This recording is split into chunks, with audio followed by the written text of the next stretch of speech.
La globalización también formó parte importante de este nuevo esquema y que México tenía que insertarse a un mundo y a un mercado de mayor competitividad. Entonces, nos parece que efectivamente había que hacer alguna revisión, algunos ordenamientos jurídicos que era necesario actualizar. Por ejemplo, aspectos de estas reformas, pudiéramos hablar de la reforma educativa. Nos parece que durante muchos años la educación se demeritó en México y al demeritarse pues tenía que hacerse alguna adecuación. Habría que revisar los programas de estudio, habría que revisar la participación de los maestros, pero en todo momento sin afectar los derechos de los mentores. No se podría vivir un país si no hay una base educativa que esté adecuada, que sea acorde, que retomemos inclusive principios en los libros de texto, principios, por ejemplo, de ética, de valores, de lógica, de civismo, aspectos que se habían perdido y que son muy necesarios para el cimiento y desarrollo de un país. Reformas como la reforma laboral, que de alguna manera vino a poner algunos candados al outsourcing, que era muy importante porque esta figura estaba afectando no solamente el aspecto de seguridad social en el país, al no pagar seguridad social, seguro social, Infonavit, SAR, pues los trabajadores estaban condenados de alguna manera a no tener una jubilación o una pensión. Otro de los aspectos fue la reforma del artículo 153, donde se habla de que la base primordial de un centro de trabajo es que debe volverse altamente productivo. Y al volverse un centro de trabajo altamente productivo, tiene que beneficiar en los ingresos a los trabajadores. No se puede solamente tener un beneficio hacia un lado. Los beneficios de un centro de trabajo deben ser compartidos.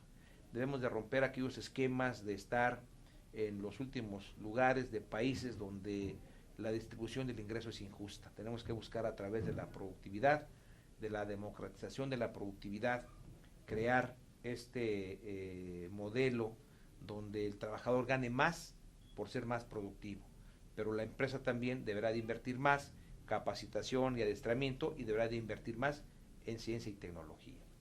Otra de las reformas, las de las telecomunicaciones, que de alguna forma tratan de romper los modelos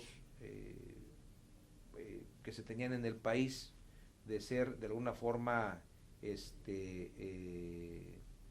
monopolistas y que de alguna manera no funcionaban bien con excesivos cobros.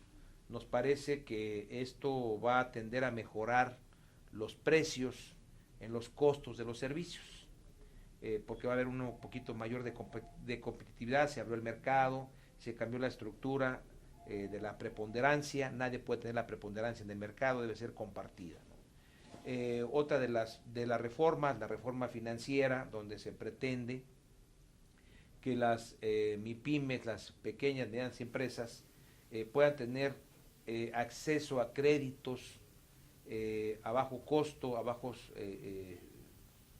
rendimientos, a bajos intereses, y al igual que también dentro de los procesos productivos y dentro de la cuestión financiera, que existan apoyos a los emprendedores, a la gente que quiera poner un negocio, una pequeña industria o una industria familiar, pues pueda tener el autoempleo y pueda tener un ingreso importante. Reformas, por ejemplo, como la energética, que pretenderá bajar los precios del gas, bajar los precios de gasolinas, del diésel, de los productos energéticos. Bueno, todo este tipo de conjunto de reformas estructurales y de leyes secundarias van a tener un impacto a mediano plazo o a largo plazo. Esto no es de la noche a la mañana que vaya a ser el detonante de mejores salarios, mejores empleos, del desarrollo del país. Eso es para donde va encaminado el país. Eso es lo que se pretende hacer. Pero lo más importante tal vez que tengamos que trabajar en ello es combatir la corrupción. Eso es uno de los problemas que no se ha podido resolver. Nos parece que debe de transparentarse más el manejo de los recursos públicos, se deben de transparentar más los recursos en las oficinas federales, se deben de transparentar más la aplicación de las leyes públicas, de las políticas públicas en beneficio de la población. Por eso es que como central obrera, como representante sindical, yo tengo la amplia confianza de que estas políticas van encaminadas hacia esos objetivos y ojalá que los alcancemos. Me parece que para que el pueblo pudiese recuperar y recobrar su confianza, necesitamos ver que se transparente en la aplicación de los recursos, porque muchas de las ocasiones nos damos cuenta que hay malos manejos, que hay malos manejos en los municipios, que hay malos manejos en los estados, que hay malos manejos en las oficinas federales, y lamentablemente los que pagamos esos malos manejos somos los ciudadanos, porque después hay que crear partidas especiales para cubrir esos desfalcos o esos desvíos. Y nadie es culpable, a nadie se responsabiliza, a nadie se le sanciona, a nadie se le castiga. Y a mí me parece que eso no es correcto, me parece que no es correcto porque lo que se está fomentando es una impunidad y decir, bueno, pues no pasa nada, entonces puedo yo distraer o disponer de los recursos públicos en beneficio personal. Y eso no debe de ocurrir. Este país sería totalmente grandioso, sería una gran potencia, si no existiera estos grados de alta corrupción en todos estos entes públicos. Lo haremos en su momento y en su oportunidad. La Confederación Regional Obrera Mexicana tiene un deber y un compromiso moral. Somos una central progresista, nacionalista y libre, soberana. Quiere decir que nosotros no recibimos recursos públicos, no recibimos ningún beneficio que pueda callar nuestros comentarios si consideramos que estos son dañinos a la clase trabajadora o al pueblo de México. Tenemos que reconocer cuando se estén haciendo bien las cosas, eso es lo más importante. La CROM a lo largo de su historia y a lo largo de su vida lo ha hecho a través de sus secretarios generales en turno. Lo hizo en su momento con Luis N. Morones, lo hizo en su momento con Ricardo Treviño, lo hizo en su momento con Antonio J. Hernández, con Ilseao Cuauhtémoc Paleta, lo hizo también de alguna forma con otros dirigentes históricos que han señalado perjuicios en contra de la población. Pondría un ejemplo contemporáneo, ¿no? En el año 2001, cuando fuimos a Los Pinos, estaba de presidente Vicente Fox Quesada, el CEO Ignacio Cuauhtémoc Paleta, elaboramos un documento aquí en el Comité Central, donde fijábamos una posición de que no estábamos de acuerdo con que se grabaran medicamentos, alimentos, colegiaturas y libros, porque de alguna forma grabar con IVA estos renglones era afectar profundamente la economía de la clase trabajadora y de la población en general. Por esas razones siempre se ha expresado cuando estamos de acuerdo o no estamos de acuerdo con las políticas públicas del gobierno federal. La CROM seguirá apoyando y respaldando cuando estas políticas públicas sean transparentes, sean eficientes, efectivas y sean las más adecuadas para la población. Cuando nosotros consideremos que estas políticas son graves y en perjuicio de la clase trabajadora y de la población en general, expresaremos nuestras demandas tomando las calles, porque es un derecho constitucional. Fue un derecho consagrado en la Constitución de 1917, en el sentido de que tenemos derecho a manifestar nuestras ideas, a marchar, a expresarle al gobierno de una forma correcta, de una forma que no ofenda la moral de los funcionarios, pero que señalemos cuando estas políticas sean dañinas para el país. La CON lo va a seguir haciendo. Siempre ha existido un acercamiento con las demás centrales obreras, sean de izquierdas o de otra posición ideológica. Nosotros no tenemos prejuicios de reunirnos o no reunirnos con otras fuerzas sindicales. Para nosotros todas las fuerzas sindicales son respetables y de alguna manera siempre hemos tenido una política de acercamiento con las demás centrales obreras. Parte de la política de la Confederación Regional Obrera Mexicana es buscar la solidaridad, la fraternidad y de alguna forma la camaradería. O sea, nos tenemos que apoyar entre nosotros mismos y ojalá el movimiento obrero volviera a tener mayor movilidad. El movimiento obrero pudiera volver a retomar la acción de estar analizando, discutiendo los fenómenos antes de que ocurran, porque parece algo muy paradójico. Actuamos en consecuencia. Es decir, que cuando ya tenemos un problema encima, es cuando nos reunimos para analizarlo. Cuando deberíamos, dentro de esta globalización, dentro de estas políticas neoliberales también, de reunirnos antes de que lleguen los hechos para nosotros contrarrestarlos, o sea, estar preparados y saber cómo vamos a actuar ante los avances globales y ante los avances del capital. El capital siempre seguirá siendo con un sentido, ojalá fuera con un sentido social, pero lamentablemente el capital, como se ha expresado en los últimos tiempos, es un capital salvaje. Nosotros tampoco somos de la idea de abrazar un socialismo delirante, tampoco. Las políticas populistas no funcionan. Lo que funcionan son los buenos salarios, los buenos empleos, las buenas políticas que puedan darle al trabajador un ingreso decoroso, elevar su ingreso a nivel constitucional.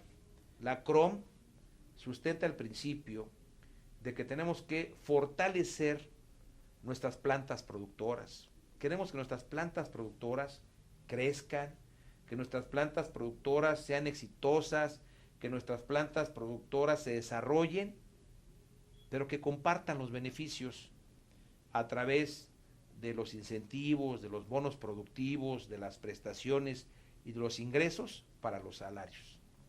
En relación con los acercamientos con los gobiernos distintos al PRI, es una relación institucional. La CROM tiene la obligación de participar, de convivir y de expresar su institucionalidad con todos los gobiernos que son emanados de los procesos legítimos, de las urnas, de izquierda o de derecha. Hay que tener una relación, una amplia relación respetuosa e institucional. Por eso la CROM La CROM siempre estará trabajando al lado de los gobiernos que beneficien a los trabajadores, del color que sean. Sí, indudablemente es un mecanismo que hay que llevarlo con mucho cuidado, ¿no? Yo inclusive he sostenido que el salario mínimo es inconstitucional, es decir, es contrario a lo que marca la constitución política de los Estados Unidos mexicanos. Hay aspectos que han trastocado los efectos del salario mínimo. ¿Qué ocurrió? Que de alguna manera se fue ligando, se fue conectando con otras normatividades, por ejemplo, para pagar multas, eh, recargos, derechos, inclusive para convenir créditos de Infonavit en veces de salario mínimo. Sí hay que desvincularlo necesariamente, pero insisto, hay que hacerlo con mucho cuidado. ¿Qué pudiera ser una medida? Bueno, transformar ahorita en este momento el salario mínimo en la cantidad y fijarlos en pesos. Es decir, si yo tengo que pagar 10 salarios mínimos y equivale a 64.29 el salario mínimo, entonces tendría yo que pagar 649 pesos, más o menos. Entonces yo digo, a partir de este momento, estos derechos de 10 salarios mínimos son 649 pesos y lo desvinculo del salario mínimo. El siguiente año que venga, pues el salario mínimo llevará ya no llevará esa carga de estar sujeto a normatividades. Va a ser imposible recuperar el 78% de la pérdida del poder de compra de los salarios por un decreto presidencial. O sea, impactar de inmediato la pérdida no es posible porque vendría un descontrol total para la economía. Nos parece que tenemos que sentarnos a revisar experiencias de los países de la OCDE, que son 36, de la experiencia de la CEPAL, de la OIT.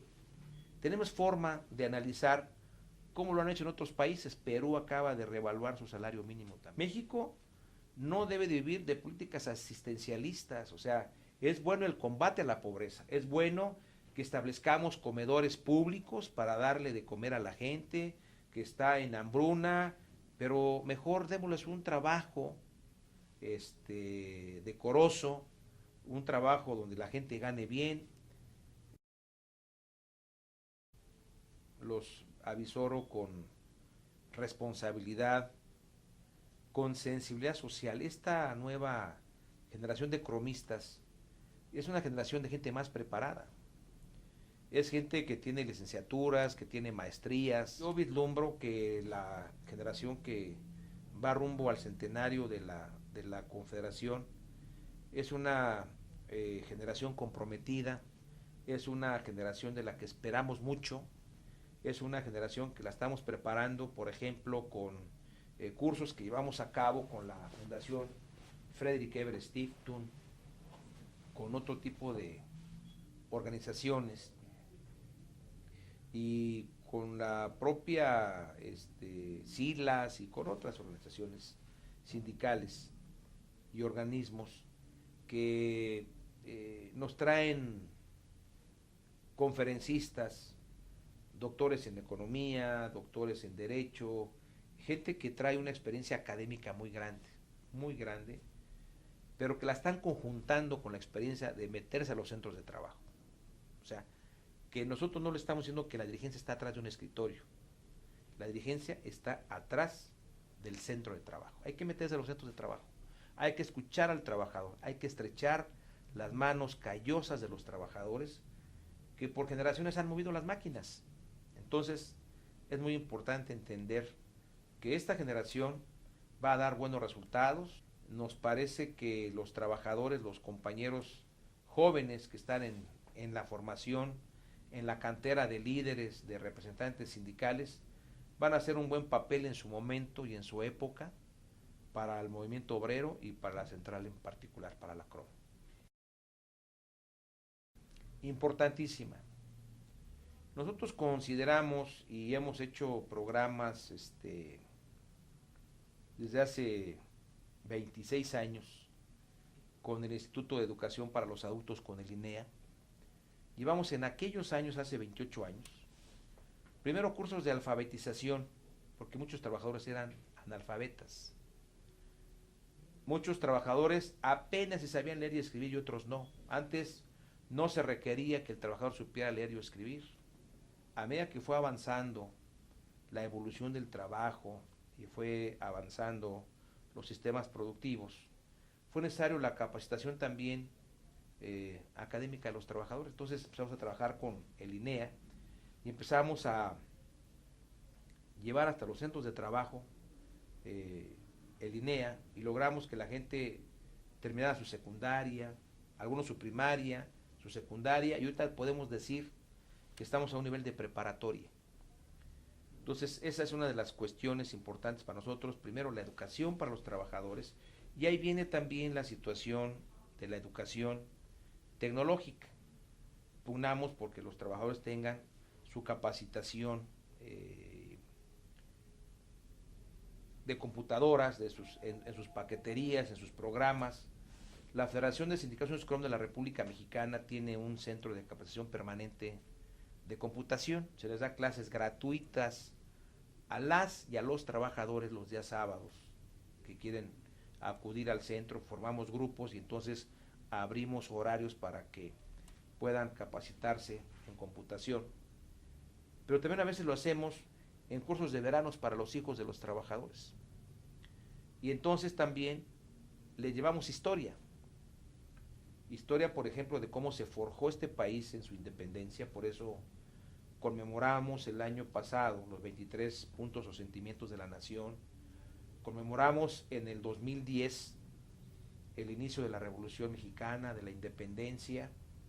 Y este próximo 22 de octubre vamos a conmemorar el bicentenario del decreto constitucional para la libertad de la América Mexicana, la primera constitución política de este país que hizo José María Morelos y Pavón, donde le da la estructura para que fuera integrada como una nación libre, soberana, con 3 poderes, el ejecutivo, el legislativo y el judicial, y con un sentido en su artículo 5, donde determinaba que la soberanía reside en el pueblo. Entonces, para nosotros es muy importante adoctrinar a los trabajadores en la historia, en los procesos históricos que han transformado este país, en la historia, por ejemplo, del movimiento obrero, cómo se dan las luchas obreras con la huelga de Cananea, de Río Blanco, de Santa Rosa, Nogales, de la formación de los círculos de obreros libres por Ricardo Flores Magón y el Partido Liberal Mexicano, de la formación de la CROM en 1918 como la primera central de este país, y que esta central después fue perseguida, acosada, atacada, combatida, y a lo largo de los años estamos próximos a cumplir 100 años como una central vigorosa, como una central vanguardista, como una central adecuada a los tiempos, como una central preparada, pero jamás esta central va a olvidar su nacionalismo, y esta central jamás va a olvidar que es una central liberal y progresista.